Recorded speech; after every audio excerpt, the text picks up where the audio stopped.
In Seoul, silence can be louder than screaming. Jaiwoo learned that on the night her marriage finally broke, not with shouting, not with tears, but with a quiet sentence spoken over a dinner that had gone cold. "I don't think we should keep pretending," Minyi said. Jaiwoo didn't look up. She was still holding her chopsticks, frozen midair, as if the food might disappear if she moved. Pretending. That word hurt more than divorce would have. For 5 years, they had been the perfect couple to the outside world. Minyi, the young CEO of a fast-growing tech company. Jaiwoo, the gentle wife who stayed out of the spotlight. They lived in a glass apartment overlooking the Han River, attended charity events, smiled for cameras, and slept on opposite sides of the bed. What no one knew was that their marriage had been broken long before that night. Jaiwoo had not always been Minyi's wife. Once, she was just a cleaning lady. She came to Seoul from a rural town after her mother died and her stepfather sold their house. With no university degree and no connections, she took whatever work she could find. One of those jobs was cleaning an office building late at night. That was where Minyi first noticed her. Not because she was beautiful, though she was in a quiet, unpolished way, but because she hummed softly while she worked. In a building full of ambition and pressure, her voice sounded human. Minyi was not yet a CEO then. He was a man fighting to keep his startup alive, sleeping in his office, surviving on instant noodles and caffeine.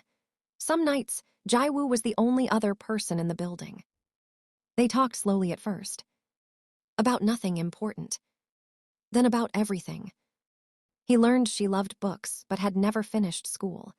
She learned he was terrified of failing the employees who believed in him. When Minyi finally succeeded, when investors came, when money followed, Jaiwoo was already part of his quiet world. When he asked her to marry him, she said yes without hesitation. That was her first mistake. Marriage changed everything. Jaiwoo stopped cleaning offices and started cleaning expectations.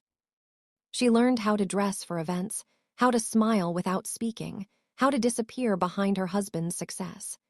She gave up her dream of returning to school because Minyi's schedule came first. "I'll do it later," she told herself.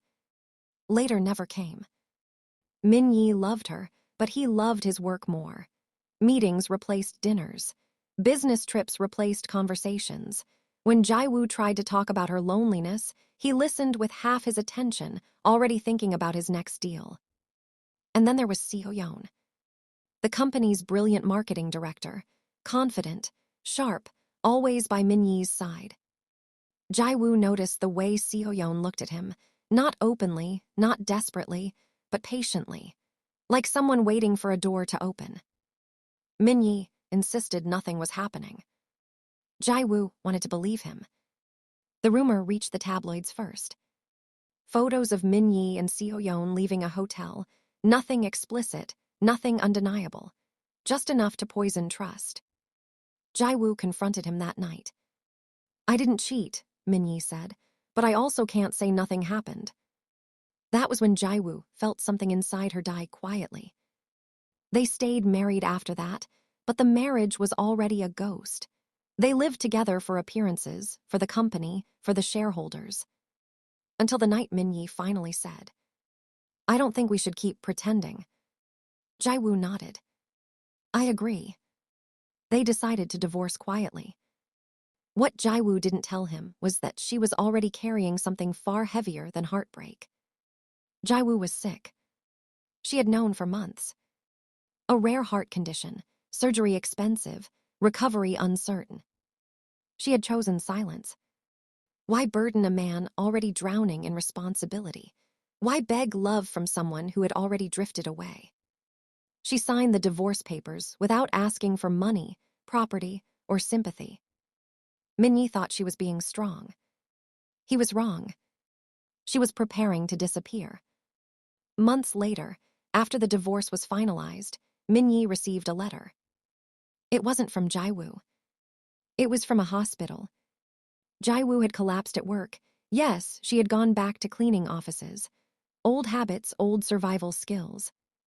Minyi rushed there, panic clawing at his chest. When he saw her pale, unconscious, wires everywhere, the truth hit him like punishment. This woman had loved him enough to let him go without explanation. He found the medical reports, the dates, the timeline. She had been dying while he was choosing convenience. Jaiwoo survived the surgery. Barely. When she woke up, Minyi was there. She tried to sit up.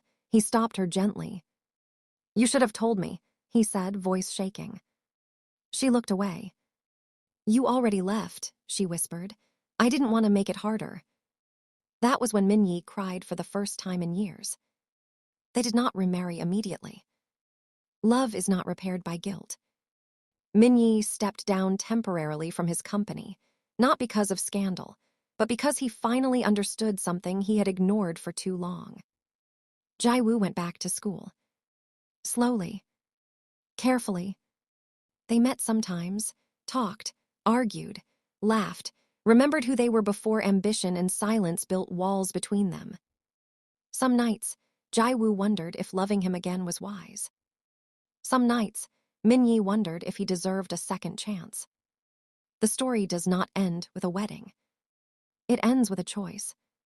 One quiet morning by the Han River, Minyi asked, "Can we start again, without pretending?" Jaiwoo looked at the water, at the city, at the scars they both carried. "I don't know," she said honestly. "But this time we'll speak. And sometimes, that is the bravest ending of all."